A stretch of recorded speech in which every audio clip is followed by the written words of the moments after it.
Hey everyone, Alex Stefan here. This week I thought I'd take you through what a splitter block is and how you can identify them and the advantages of finding them as a development site. So splitter blocks are, well, they're called splitter blocks because there's already two allotments and you can just split the lots onto separate titles. So unlike sometimes what we call splitters, which is a 1 to 2 lot subdivision, a splitter in this instance is actually where it's already two lots. So generally, they're found in the inner city pre-war areas of Brisbane. I have come across them in Moreton Bay. There's a bit of a you know reason why they exist. Conversation I had with the ABC radio a couple of weeks ago. It's this act called the Undue Subdivision of Land Prevention Act.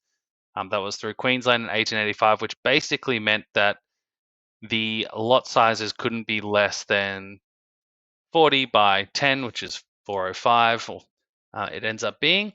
And because of that, richer people wanted to build bigger houses, so they built their house over two lots. So at the time, they had no intention of probably splitting these titles later on, but that's how they kind of came to be. So the advantage of finding them, and I'll show you how to find them. So let's do that first. So generally, they'll be in the pre-war areas of Brisbane. And what you need to do is go to the right-hand column and put on parcels under property boundaries if it's not already on. And then you basically just go in and start looking. There's one right there. So you basically start looking for properties with one house on it where it has two property titles. So you can see this is lot 9 and this is lot 10. So that right there is exactly what we're referring to when we're talking about a splitter. So the advantage here is that assuming you could just knock that house over and talk to a solicitor and a surveyor, split these two lots onto separate titles and sell them. And the advantage, you don't need to get stormwater discharge because they're already existing lots and you don't need a town planning permit. You don't need to talk to a town planner at all. And you don't need to pay $31,000 in infrastructure charges. So it's got benefits across the board. But they're very hard to find, and a lot of them have issues attached to them. And one of the major issues, because I said that they're largely through the pre-war suburbs, and the biggest issue is the majority of them have character houses sitting right smack bang in the middle of them. So this one here, for example, okay, that one isn't a character house, but it is in the character significance subcategory. So funnily enough, just looking at that house, it does look like kind of a conventional style house, which was built pre-war into the kind of 60s. So I personally would definitely want to have a look at that house a bit closer to see, make sure that it's not technically pre-war. But if we look at the one next door, that one does appear to be pre-war. So despite having this splitter situation, you've got this pre-war house sitting smack bang right in the middle of the lots. There are some that can fit and be slid over, but the majority of them are about 9 meters, 9 to 10 meters wide, and the blocks are 10 meters wide, so it basically doesn't work.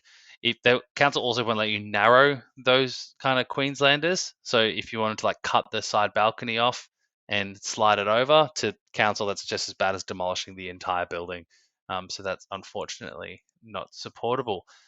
The other kind of splitter that exists are widow blocks. So here's a couple. There's one there. There's one here. So there's a bit of a story as to how these widow blocks came into being.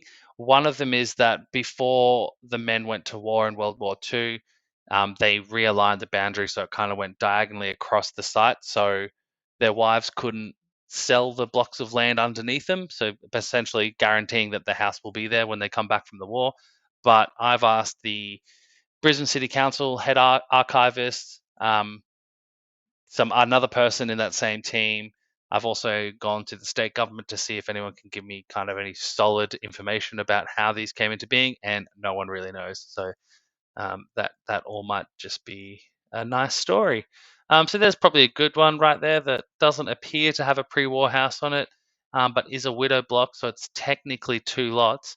So the issue with widow blocks is you do have to realign those boundaries so it goes down the middle. And as soon as you realign those boundaries, you trigger all of the same things as a normal subdivision. So stormwater discharge, servicing, access, driveways. You got to demolish the house. The only advantage is you don't have to pay the $31,000 in infrastructure charges. So obviously, the ideal outcome is you find a genuine splitter. So a block of land that's two titles, two lots over one title. It doesn't have a Queenslander sitting right in the middle of it that's protected. And you can just go bypass all of your planning permits, including all the costs associated, go straight to the solicitor, essentially straight to plan stealing. So a very straightforward process. The next best thing is one of these widow blocks where you can realign the boundary, but you do save 31 grand. But obviously you have the cost of doing the whole application. Probably one other thing to mention, and look, I just found one then, is we do find a lot of splitters on corners where the house is pre-war. The problem there is that a lot of them are in character residential zones, which makes the minimum lot size 450 square meters, and a lot of them are 405 square meters. So realigning those property boundaries would trigger an impact assessable application and a pretty high level of assessment. So we do get them approved, but it certainly adds a huge element of risk to your project if council don't agree. So that's probably an example of one that had been approved there. So yeah, let me know if you got any questions about splitter blocks. Let me know if you've found one or if you've done one. We don't deal with them a lot because they don't generally need town planning permission. So look, there's a whole row of splitters right there. Look at that. These 4 houses could become 8. Anyway, let me know if you got any questions, and I'll talk to you soon.